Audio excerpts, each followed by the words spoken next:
أشهر مكرونة في مصر عاملة قلبان واخدة شهرة كبيرة اليومين دول بسبب الفيديوهات اللي بتنزل عليها. النهاردة هنعملها معاكم بنفس الطريقة اللي بيعملوها بيها أو الطريقة الأقرب للي بيعملوها بيها. هقدمها معاكم بطريقتين، وكمان السر في التسبيكة أو الصلصة بتتعمل ازاي، عكس طبعا اللي احنا بنعملها في البيت. أول حاجة هنعملها إننا هنسلق المكرونة في مية مغلية ومعلقتين من الزيت ومعلقة من الملح، وهصفيها وهركنها.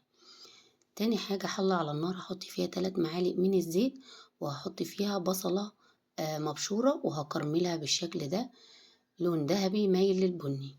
هركنها، وده السر الأول بتاعهم وهنشوف هنتعامل معاها ازاي. تاني حاجة وده تاني سر ليهم، إن هما بيكرملوا معلقة كده من السكر وبيحطوا عليها معلقتين من الصلصة أول ما تتكرمل وتاخد اللون الذهبي ده والسكر يدوب معانا تماما. تاني خطوة إن احنا بنقسم البصل المكرمل لاتنين. أول جزء بناخده نضربه مع الطماطم وننزل على الصلصة والسكر المكرمل ونسيبها كده تتسبك. بعد كده باخد النص التاني وأفرمه بإيدي كده شوية، وبعدين أنزل بيه على الصلصة وأقلبه كويس مع الصلصة. بعدين هحط بقى ملح وفلفل اسود وكمان كمون. الكشري او المكرونه عموما ما بياخدوش غير الثلاث حاجات دول. بعد كده اول ما بتتسبك وتظهر عليها الماده الدهنيه، كنت بقى كده مجهزه المكرونه وهقدمها بالشكل ده زي ما بيقدموها في العلب بالظبط. طريقه مختلفه عن اللي بنعملها بيها في البيت.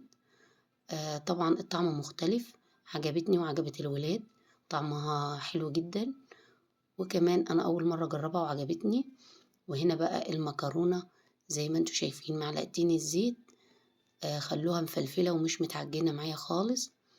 وكمان انا مخلية التسوية بتاعتها مش بنسبة 100%، يعني كده نقدر نقول بنسبة 95%، علشان ما تعجنش وتفضل معايا مفلفلة كده حتى لو سخنتها بعد كده.